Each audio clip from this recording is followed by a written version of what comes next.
former chairman over at Disney who was responsible for the Marvel brand, Ike Perlmutter, has finally said something ever since he remained very quiet after being fired. So let's hear about what he has to say and kind of throwing some shade and taking some shots at Disney and Marvel.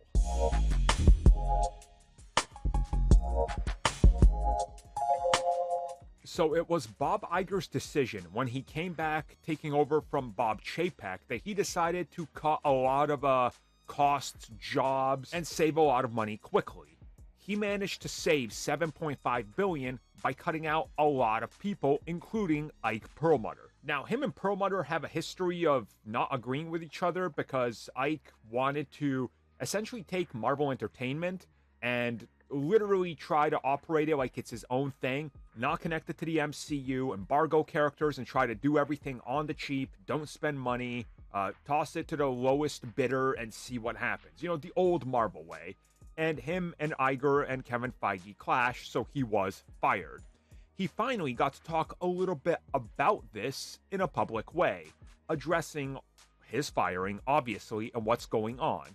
And he says that there might be a personal agenda there, and he has a personal agenda as well against Iger. And he sort of leans into the whole, yeah, it's mutual. We have problems with each other, and we never really saw eye to eye.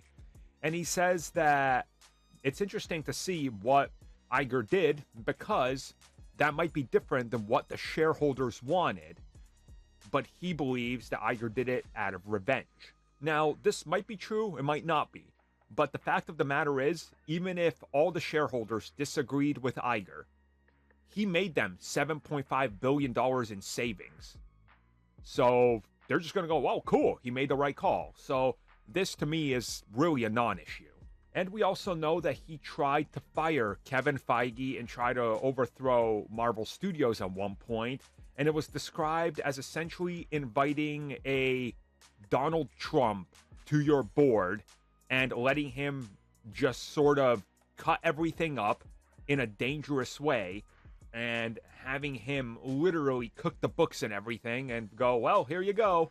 That's what it's being compared to, and that's why they didn't want him. And he kind of responded to some of this by talking more about how you look at this bigger picture here, and he does believe that there was something personal against him. Now, granted, there was, because he never wanted characters like the Guardians. He never wanted Black Panther. He never wanted any female representation. He never wanted that Black Widow movie or Captain Marvel or anything like that. So there definitely was a whole camp against him in Disney because he wanted to do things completely in a different way, in a much cheaper and more affordable way to everybody, which proved to not work because, well, he's the one that's responsible for all of Marvel TV.